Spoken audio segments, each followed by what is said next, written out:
दोस्तों, आज मेरे हाथ में है मेरी अत्यंत ही प्रिय सखी पल्लवी मुखर्जी की यह पुस्तक, जिसका शीर्षक है विलुप्त हो जाती हैं स्त्रियां। पल्लवी जी को मैं जमाने से पढ़ता आ रहा हूं। उनकी रचनाओं की खूबसूरती देखते ही बन पड़ती है।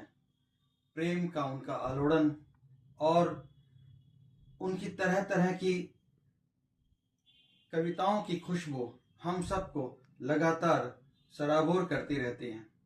और आज मैं उन्हीं कुछ कविताओं में से, इस पुस्तक की कुछ कविताओं में से दो तीन कविताएं आपके समक्ष रखना चाहता हूं। पहली कविता है हवा के कानों में। उन्होंने उस वृक्ष के चारों ओर चक्कर काटना छोड़ दिया है। उन्होंने उस वृक्ष के चारों ओर चक्कर काटना छोड़ दिया है जहां खड़े हो तुम। गठरी की तरह बैठी हुई वे उतार रही हैं अपने जीवन के उन तमाम दुखों को जो अनंत काल से खरोंचे जा रहे थे। उन घावों की तरह वे नहीं चाहती भरना उन्हें जो टीसते रहते हैं अर्धरात्रि में। जब आंगन का पारिजात भीगता रहता है ओस में, वे इन झुर्रियों के भीतर धसी हुई पीड़ाओं को धकेल देना चाहती है किसी ब्लैक होल के अंदर, और खुद को झटक कर आ जाना चाहती है बाहर नीले आकाश के नीचे बुलबुलों के साथ। छेड़ देना चाहती है मालकोस तमाम मायूसियों और उदासियों को खूंटी पर टांग ये निकल पड़ी हैं आकाश के कैनवास पर काढ़ने के लिए तमाम रंग बिरंगे फूल।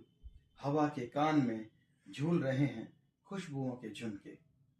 तो ऐसी कविताएं भला क्यों न किसी को बार बार आलोड़ित करें। मैं उन्हें बड़े जतन से बार बार पढ़ता रहता हूं और उन तमाम कविताओं की खुशबू को अपने भीतर आत्मसात करता रहता हूं। एक दूसरी कविता है झोपड़ी से सांसद तक। वे दोनों प्रेम कर रहे थे जबकि उनकी छानी टपक रही थी।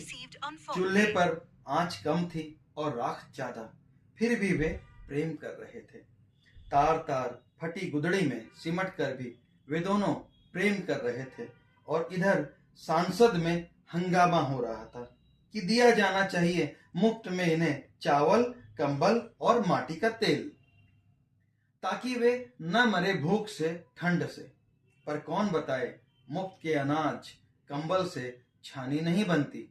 टूटी हुई छानी से जब घर के भीतर